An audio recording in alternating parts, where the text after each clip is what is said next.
என்ன பாடணுமோ அதை பாடுறாரு. இனிமேல் திமுக இன்னொரு தடவை தலை தூக்கத்துக்கு வாய்ப்பே கிடையாது. ஏற்கனவே கொடுத்தது அரசாங்கத்தினுடைய பணம் அல்ல, முதல்ல ஞாபகத்தை வச்சோம். அன்னைக்கு அரசாங்கத்தில் அவர் இல்லை, அதனால் அவர் சொந்த பணத்தை கொடுத்துட்டார். எம்ஜிஆர் பண்ணுற போது அதை யாரும் கேள்வி கேட்கல. இப்போ இவர் பண்ணுற போது வேணும்னே ஏதாவது கேள்வி கேட்கணும்னு சொல்கிறார். நிகழ்ச்சிக்கு திமுக தான் காரணம், திமுக அரசாங்கம் தான் காரணம், இவங்க போட்ட சதித்திட்டம் தான் காரணம். இடைத்தேர்தல் அனௌன்ஸ் பண்ணல, எப்போ இடைத்தேர்தல் நடக்க போகுதுன்னு தெரியல. அவர் தேர்தலுக்காக இதை கொடுப்பதில்லை. உள்ளாட்சி தேர்தல்களை அரசியல் கட்சி சார்பில் நடத்தாமல் இருந்தால்தான் ஜனநாயகம் காப்பாற்றப்படும். என்னதான் தாளம் போட்டாலும் விஜய் அவங்களுக்கு இன்னொரு தடவை பதவி கொடுத்து ஏமாற மாட்டார், இல்லை போனால் அப்படி பண்ணணும் அப்படின்னா ஒரு கண்டிஷன் போடலாம்.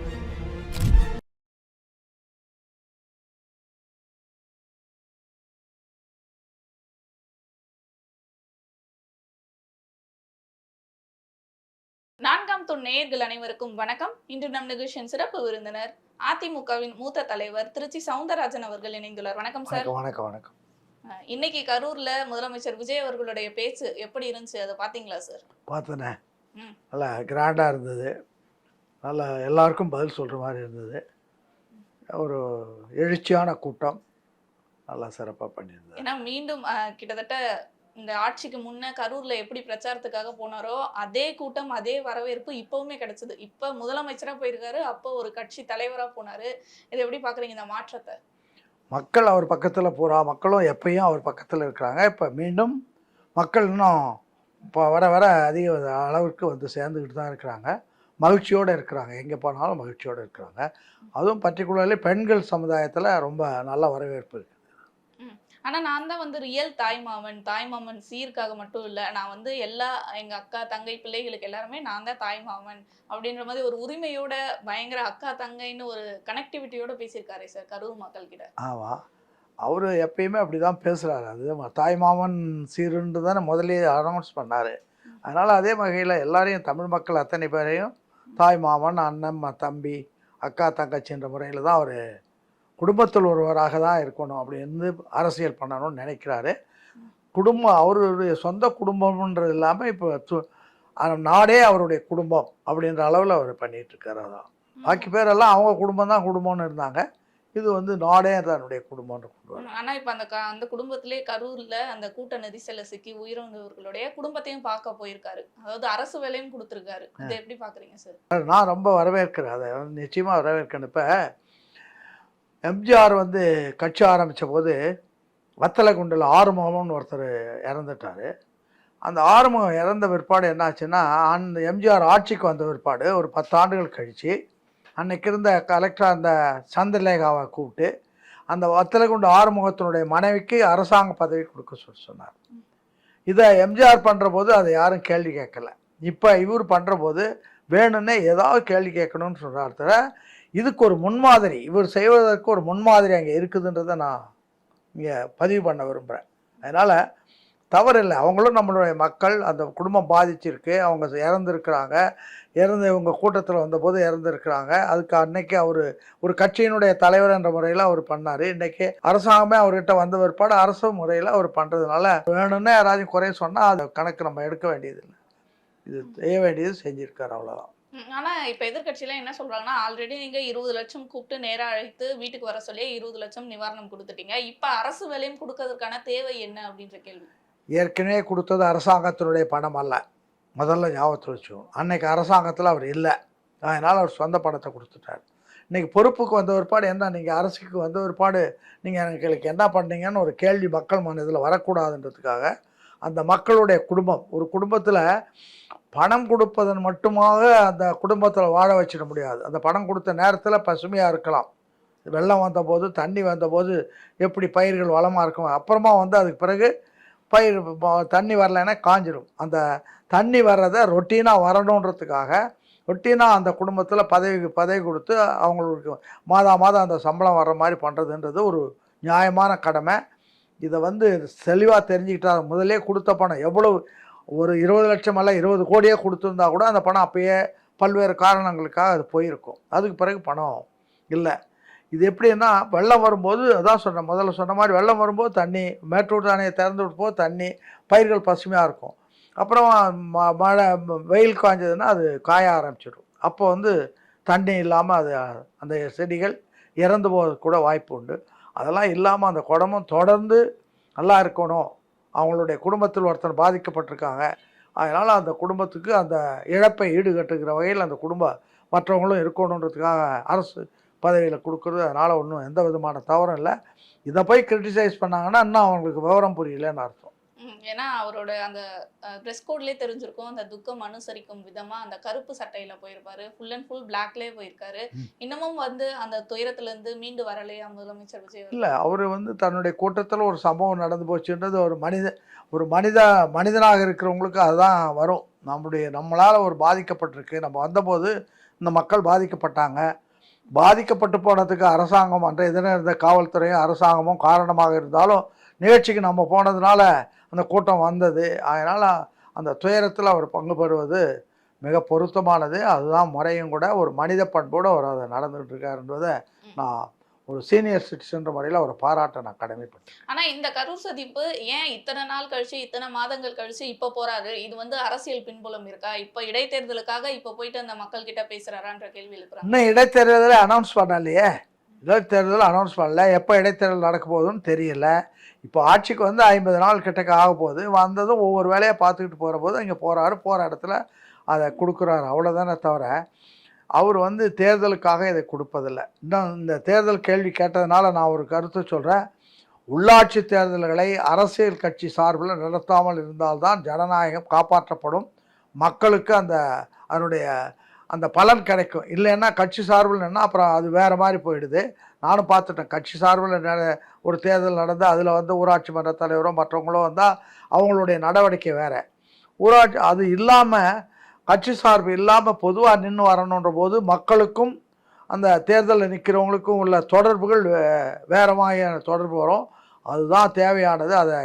அதை விஜய் இந்த தினம் முதலமைச்சராகிற விஜய் அதை பற்றி சிந்தித்து ஒரு நல்ல முடிவு எடுக்கணும். உள்ளாட்சி தேர்தலில் வந்து நம்ம உள்ளாட்சி தேர்தலோ அல்லது கூட்டுறவுத்துறையிலோ எந்த துறையிலையும் வந்து சட்டமன்றம் தவிர பாக்கியிலலாம் பண்ணக்கூடாது. தேவைப்பட்டால் விட்டு போன மேல் சபையை கொண்டு வரணுன்றதும் என்னுடைய ஆசை. அதை கொண்டு வந்தார்னா நல்ல அறிவுஜீவிகள், பல்வேறு துறையில் வேலை செஞ்சவங்க, அனுபவ ரீதியாக அதை அவங்க பேசுகிறது உங்களுக்கு பலன் கிடைக்கும். அதை செய்யணும். அதை மற்ற செய்யணுன்றது என்னுடைய ஆசை. அதுதான். கண்டிப்பாக சார். இதனை அடுத்து வழக்கம் போல திமுகவை பயங்கரமா விமர்சிச்சிருக்காரு. பாட்டெல்லாம் பாடியிருக்காரு வர திமுகவுக்கு. அதை எப்படி பாக்குறீங்க? என்ன பாடணுமோ அதை பாடுறாரு. அண்ணா மறைந்ததிலிருந்து திமுக ஊழல் ஆரம்பிச்சது, சாராய கடைகளை கொண்டு வந்தது, ஊழல் லஞ்சத்தை கொண்டு வந்தது, இதெல்லாம் ஒரு 40 ஆண்டு காலம் திமுகவும் எம்ஜிஆர் போன பிற்பாடு அண்ணா திமுகவும் மாறி மாறி செய்த ஊழல்கள் இதெல்லாம் இருக்கிற போது மக்கள் அதிலேருந்து ரிலீவ் ஆகிட்டாங்கிறது எல்லா இடத்துலேருந்து. இப்போ எனக்கு கூட தமிழ்நாட்டிலேருந்து பல பகுதியிலேருந்து சொல்கிறாங்க, இப்போல்லாம் ஆஃபீஸுக்கு போனால் ஒரு நிம்மதியாக இருக்குது, அதிகாரிகள் வேலை செய்கிறாங்க, உடனே என்னன்னு கேட்டு அந்த வேலையை முடிச்சிடுறாங்க, காசு கேட்கறதில்ல, இன்றைக்கு வா நாளைக்கு வான்னு சொல்கிறது இல்லை. அதனால் நிறைய மாற்றங்கள் வந்திருக்கு. இந்த மாற்றங்கள் இன்னும் அதிகமாக வரணும், தெளிவாக இருக்கணுன்றது மக்கள் விரும்புகிறாங்க, மக்கள் மகிழ்ச்சியோடு இருக்கிறாங்க. அதனால் இந்த தேர்தலை நான் சொல்கிறது உள்ளாட்சி தேர்தல்களை யோசனை பண்ணி எந்த ஊராட்சி கிராமங்களில் இருக்கிற தேர்தலில் நிச்சயமாக வந்து அரசியல் வாடை இல்லாமல் அங்கங்கே இருக்கிற மக்களுடைய உள்ளம் கவர்ந்தவர்களுக்கு அவர்கள் வாக்களிப்பாங்க. அந்த வகையில் அதை பண்ணணும் என்பதை என்னுடைய வேண்டுகோளாக வைக்கிறேன். ஆனா எப்பயுமே திமுக வந்து ஒரு விமர்சனம் தான். ஆளும் கட்சியா இருக்கும் போதும் சரி, கட்சி தலைவராக இருந்த போதும் சரி, தேர்தலுக்கு முன்னாடி திமுகவை மட்டும்தான் விமர்சனம் பண்ணிட்டு இருக்காரு. இப்பவும் திமுகவை தான் விமர்சனம் பண்றாரு.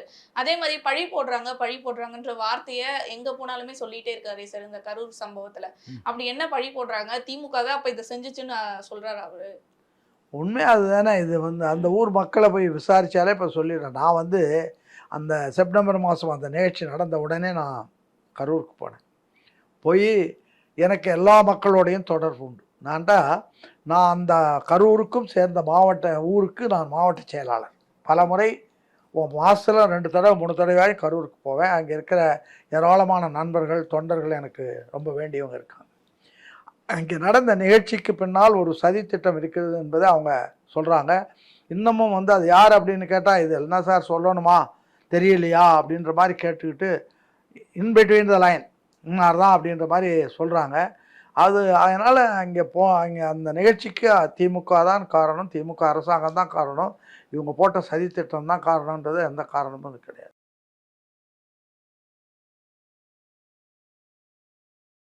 விசாரணையில் நடந்துகிட்டு இருக்கு. எப்பயுமே விசாரணையும் வழக்கும் நீட்டிக்கிட்டு தான் போகும். உடனே ஒரே நாளில் சொல்லிடுறதல்ல. ஆனால் மக்கள் புரிஞ்சுக்கிட்டு இருக்கிறாங்க, அதில் ஒன்றும் சந்தேகம் கிடையாது. அதனால தான் மக்கள் இந்த தடவை கூட அங்கே வந்து திமுக வெற்றி பெறலையே, திமுக வெற்றி பெறலை, அதுதான் உண்மை. ஆனா ஊழலுக்கு ஒண்ணு சொல்லியிருப்பாரு, நீங்க லஞ்சம் கேட்டா வந்து என் பேரை சொல்லுங்க, எங்க அண்ணா ஆட்சி இது, என் பிள்ளை ஆட்சின்னு சொல்லுங்க அப்படின்ற மாதிரி சொல்லியிருக்காரு. ஆனா இந்த ஊழலை முற்றிலும் ஒழிக்க முடியும்னு நம்புறாரா விஜய் அவர்கள்? ஊழலை முற்றிலும் ஒழிக்க முடியும். ஏற்கனவே ஊழல் இல்லாமல் தான் இந்த நாடே இருந்தது. ஆக மொத்தம் ஊழலை லஞ்சத்தையும் நிச்சயமாக ஒழிச்சே ஆகணும், ஒழிஞ்சிக்கிட்டே இருக்குது, அவ்வளோதான் உண்மை. ஆனா அவர் கட்சியில இருக்கவங்களே ஊழல், அதாவது இந்த லஞ்சம் வாங்குறதாகவும் ஊழல்வாதிகள் கட்சிக்குள்ள இருக்காங்கன்னு பல விமர்சனங்கள் வந்துட்டே இருக்கு சார். அது எங்கேயாச்சும் அங்கே ஒன்று இங்கே ஒன்று. இப்போ பயிர்கள் போடுற போது ரெண்டு ஒரு களை வரதான் செய்யும்.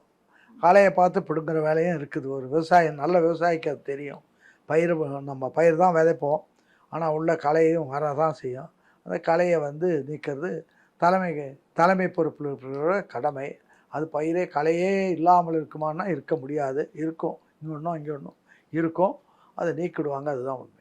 ஆனா இப்ப கரூர்ல விஜய் அவர்களின் பேச்சு திமுகவிற்கு எந்த மாதிரியான ஒரு எஃபெக்டை கொடுக்க போகுது சார்? இனிமேல் திமுக வந்து இன்னொரு தடவை தலை தூக்கிறதுக்கு வாய்ப்பே கிடையாது. உண்மையிலே தீர்ந்து போச்சு திமுகவினுடைய வரலாறும்.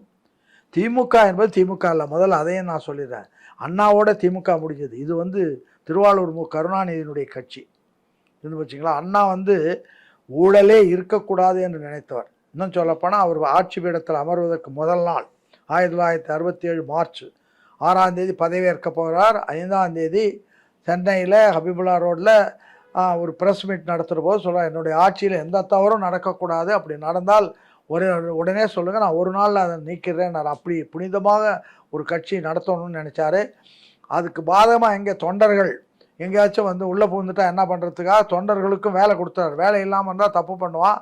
அதனால் அவர் சீரணின்னு ஒன்று உருவாக்கி, அந்த சீரணியில் கட்சிக்காரர்களாம் இருக்கணும், அவங்கெல்லாம் அந்தந்த ஊரில் சொந்த ஊரில் ஏரி வெட்டணும், குளம் வெட்டணும்னா அந்த வேலையெல்லாம் அவங்க செஞ்சு கொடுக்கணும். கட்டடங்கள் கட்டணும்னா அதுக்கு வேண்டிய சிமெண்ட்டு மணல் கல் நாங்கள் தருவோம், பாக்கி உழைப்பு உங்களை தான் இருக்கணும்னு அவங்கள தொண்டர்களை சரியான வகையில் பயன்படுத்த திட்டம் போட்டார். அதனால் அதெல்லாம் முடிஞ்சது. அண்ணா இறந்தது, அதெல்லாம் தூக்கி போட்டு தொண்டர்களுக்கு இடையில் கையில் சாராய பாட்டிலை கொடுத்துட்டோம். அன்னையிலேருந்து கட்சி நாசமாக போயிடுச்சு. இது திமுக அல்ல, இது நான் பல முறை பல இடங்களே சொல்லியிருக்கேன். இப்போ இருக்கிறது திருவாளூர் கருணாநிதியினுடைய கட்சி. அதனால தான் அவங்க கூட இப்போ ஸ்டாலினோ உதயநிதியோ அதுக்கு கீழே இன்ப நிதியோ இன்னும் எதாவது கலாநிதியோ எந்த நிதியோ அவங்களுதுன்னு தான் நினைக்கிறாங்க.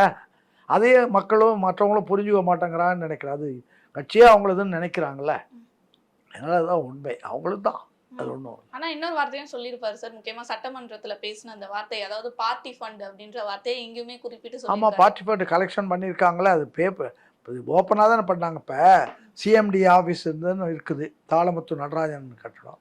அங்கே ஒரு அதிகாரிகள் இருப்பாங்க, இவங்க ஒரு ஆஃபீஸ் வச்சு இவங்க போட்டாங்க.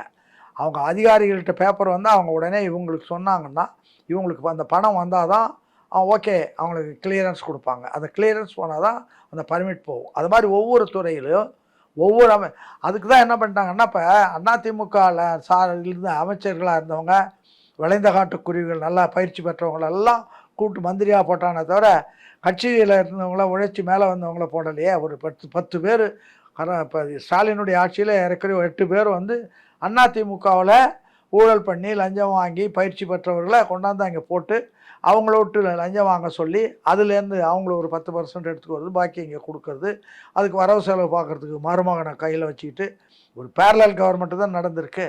அதனால் ஊழலுக்காகவே ஒரு பேரலல் கவர்மெண்ட். அதே மாதிரி நீங்கள் பதிவுத்துறையில் போனால் எதுவுமே பண்ண மாட்டாங்க. உடனே அவங்க அங்கேருந்து இந்த ரிஜிஸ்ட்ரேஷன் வந்திருக்குன்னா உடனே மூர்த்தி, அன்றைய பதிவுத்துறை அமைச்சர் மூர்த்தியிலிருந்து கிளியர் வந்தால் தான் அவன் பதிவு பண்ணுவான். அப்படியெல்லாம் வச்சுருந்தாங்க. எந்த துறையும் தானாக இயங்க முடியவில்லை. அவனுக்கு பேரலாக ஒரு ஆளை தயார் பண்ணி அவங்க லஞ்சம் வந்த பிற்பாடு தான் அதுக்கு பிறகு அந்த வேலை நடக்கும்ன்ற நிலைமை. ஆனால் நீங்கள் அதிகாரிகளை பற்றி சொன்னீங்க இல்லையா, அதிகாரிகள் வந்து மாற்றணும்னு. ஆனால் அதே காவல்துறை அதிகாரிகளை விஜய் அவர்கள் என்ன சொல்லியிருக்காருன்னா, அவங்க போட்ட நாடகத்தில் நான் ஏமாந்துட்டேன், அவங்களால தான் இப்போ இந்த கரூரில் இப்படி நடந்திருக்கு அப்படின்ற ஒரு குற்றச்சாட்டும் வச்சிருக்காரே சார். இப்போ அதிகாரி அரசாங்கம் சொல்கிறத செய்ய வேண்டியவங்க தான் அதிகாரிகள்.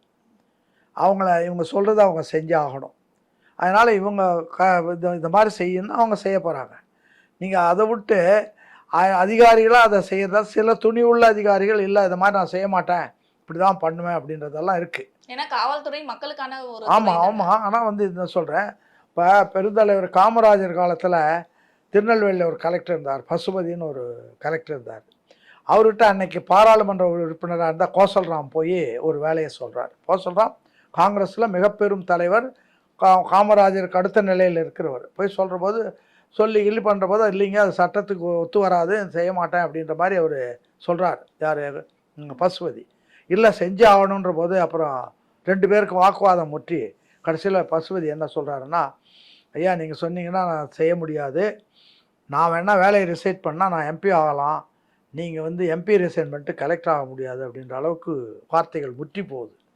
இது பெருந்தலைவர் காமராஜருக்கு இந்த தகவல் வருது. அவர் பசுபதியை கூப்பிட்றாரு. பசுபதி என்ன நடக்குமோ என்னன்னு வர்றாரு. வந்தபோது பசுபதியை பாராட்டி, இப்படி தான் ஒரு அதிகாரின்னா இருக்கணும், இதே மாதிரி நீங்கள் இருங்க, யாருக்கும் எதையும் சட்டத்துக்கு புறமா எந்த வேலையும் செய்யாதீங்கன்னு கண்டித்து அனுப்புகிற பெருந்தலைவர் காமராஜர் வாழ்ந்த நாடு இது.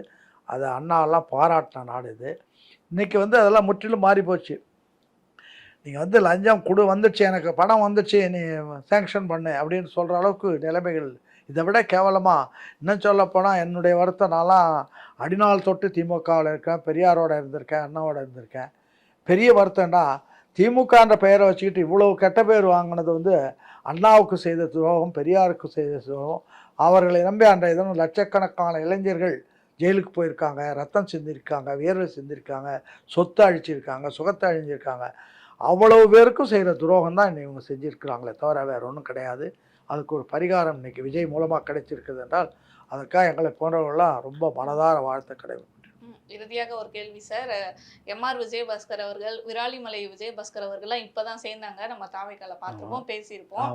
இப்ப அதே அதிமுகவின் முன்னாள் அமைச்சர் எம்ஆர் விஜயபாஸ்கர் அவர்கள் என்ன சொல்லியிருக்காருன்னா, கரூர்ல பேசியிருக்காரு, இனி இது வந்து விஜய் அவர்களின் கோட்டை, அவர்கள் கையில் தான் தமிழ்நாடு இருக்கு, அவருக்காக நாங்க உயிரே கொடுப்போம் அப்படின்ற மாதிரி பேசியிருக்காரு. இது எப்படி பாக்குறீங்க? இதெல்லாம் வந்து சந்தர்ப்பவாதிகள், இவங்கெல்லாம் கொள்கையும் கிடையாது, ஒன்றும் கிடையாது, சந்தர்ப்பவாதிகள். இதில் விஜயனுடைய ரோல் என்னன்னு நான் நினைக்கிறேன்னா, இப்போ அதிமுகவில் பல பேர் கொள்ளையடிச்சு இப்போ இருக்கிறாங்க, திமுகவில் இருக்காங்க, கரையிட்டோன்னு பார்த்துக்கிட்டு இருக்காரே தவிர இவங்க என்ன தான் தாளம் போட்டாலும் விஜய் வந்து அவங்களுக்கு இன்னொரு தடவை பதவி கொடுத்து அவர் ஏமாற மாட்டார் என்பது எனக்கு தெளிவாக தெரியும். வந்தவங்க கம்மன் அப்படியே இங்கே இருக்கலாமே தவிர வேறு ஒன்றும் பண்ண முடியாது. அவங்க அப்படி வந்து அங்கேருந்து வந்து இங்கே இருக்கட்டும் அப்படின்னு வச்சுருக்காரே தவிர, அதனால் அவங்களுக்கு எந்த விதமான அதிகாரமோ கொடுக்க மாட்டாங்க. இன்னும் சொல்லப்போனால் அப்படி பண்ணணும் அப்படின்னா ஒரு கண்டிஷன் போடலாம். இப்போ எம்ஜிஆர் கட்சி ஆரம்பித்த போது ஒரு கொள்கை பட்டயம் ஒன்று இருக்குது, என்கிட்டயே இருக்குது அந்த கொள்கை பட்டயம். அதில் என்ன சொல்கிறாருன்னா, ஊழலிலும் லஞ்சத்திலும் சேர்த்த சொத்துக்கள் பறிமுதல் செய்யப்பட்டு அரசுடைமையாக்கப்படும். இவங்க வந்து இப்போ விஜயபாஸ்கரோ மற்றவங்களோ அன்னைக்கு கட்சிக்குள்ளே வர்றபோது என்ன இருந்ததோ அவங்களுக்கு பூர்வீகமாக என்ன அதை வச்சுக்கிட்டு பாக்கி எல்லாத்தையும் அரசாங்கத்துக்கிட்ட நான் இவ்வளோ கொள்ளடிச்சிட்டோம், இது தப்புன்னு. மலைக்கல்லன் படத்தில் அந்த காலத்தில் கொண்டாந்து திருடினதெல்லாம் கொண்டாந்து வைப்பாங்க, அது மாதிரி கொண்டாந்து வச்சாங்கன்னா அது ஒரு நல்லாயிருக்கும். ஒட்டுமொத்தமாக இந்த கரூர் விஜய் அவர்களின் கரூர் சந்திப்பு எப்படி இருந்து சார் ஒரு வார்த்தையில்? ரொம்ப சிறப்பாக இருக்குது. இதே மாதிரி அவர் எல்லா இடங்களும் போய் மக்கள் மற்ற பிரச்சாரம் பண்ணி மக்கள் மத்தியில் உண்மையை எடுத்து சொல்லி நிலைமைகளை விளக்கி மக்களையும் ஊழலற்றவர்களாக லஞ்சம் வாங்காதவர்கள் தயாரிக்கணும். அதோடு மிகப்பெரிய வேலை ஒன்று இருக்குது. எந்த லாபம் வந்தாலும் நமக்கு தேவையில்லை, எல்லா சாராய கடைகளையும் லிக்கர் ஷாப்பையும் மூடணும். அதனால் வர்ற வருவாய் நம்ம இந்த அரசாங்கத்துக்கு தேவையில்லை. அது வந்து குஷ்டரோகி கையிலேருந்து கிடைக்கிற வெண்ணெய்க்கு சமம். குஷ்டரோகி கை வெண்ணெய், பேரறிஞர் அண்ணா சொன்ன வார்த்தையை நான் சொல்லுறேன். இப்படி தவறான பெரிய, அதாவது பணக்காரர்களிருந்து வருகிற பணமோ அல்லது தவறான முறையில் வருகிற பணமோ வந்து குஷ்டரோகி கையிலேருந்து வர்ற வெண்ணெய், அந்த வெண்ணெய் எப்படி இருக்குன்னு பாருங்கள். அது நமக்கு தேவையில்லை. அதை விஜய் செய்யணும் என்று நான் இந்த நேரத்தில் கேட்டுக்கொள்கிறேன். கண்டிப்பாக சார், பல விஷயங்கள் மக்களுக்கு சொல்லியிருக்கீங்க. தொடர்ந்து இதே போன்ற பல நிகழ்வுகளை பற்றி பேசுவோம் சார். நன்றி.